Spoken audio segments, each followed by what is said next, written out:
Et vous, qu'en pensez-vous? Bien sûr, on en débat ce matin. Direction le 32-16. Romain nous attend. Bonjour Romain. Oui, bonjour. Bonjour Romain, vous êtes dans le Gard, vous êtes où exactement? Dans le Gard et je travaille dans les Bouches-du-Rhône. Donc Donc, dans le Gard, dans les Bouches-du-Rhône. Et alors, depuis là-bas, qu'est-ce que vous en pensez? Est-ce qu'il faut mais moi, emmerder les non-vaccinés? mais bien sûr. Après, je pense qu'il faut décortiquer. C'est pas Ah, forcément les non-vaccinés qui veulent faire chier et qui veulent emmerder. Pour moi, non mais c'est peut-être allez-y, de toute plus façon, les hein, anti-vax. j'ai envie de dire, il a ouvert la boîte de Pandore, allez-y, Ouais, engouffrez-vous, ouais, mais on va moi, y je aller. vais me limiter parce que j'ai un langage qui peut dépasser des fois ma pensée. Non, C'est je peut-être pense son qu'il cas. il faut pas prendre le terme non-vacciné, mais plutôt le terme anti-vax.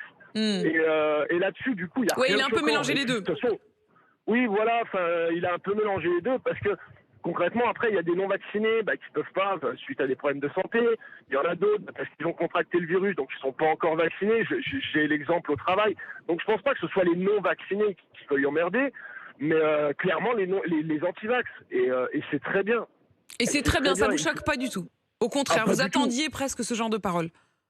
Mais ouais, puis le problème c'est qu'aujourd'hui, alors si le Français va insulter le président et que derrière il y aura une punition ou je ne sais quoi, il va prôner la liberté d'expression.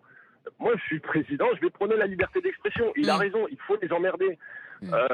Quand j'entends certains politiques dire oui, c'est pas le rôle d'un président, faut pas oublier qu'on autorise un type, pour pas citer son nom, qui a pointé une arme peut-être pas chargée sur des journalistes Hmm. ou qui a fait un doigt d'honneur à une femme. Alors On je vais le l'autorise citer, quand même à se je vais le présenter. citer pour vous. En l'occurrence, c'est Éric Zemmour.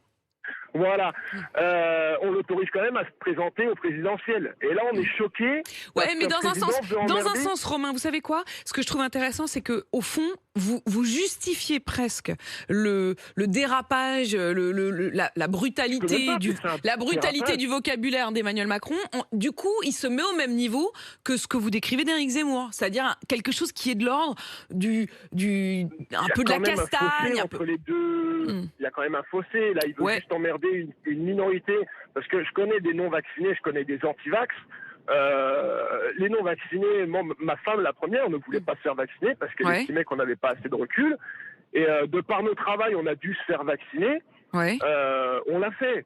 Et le problème, c'est qu'en discutant avec des anti-vax, ils mettent le doute.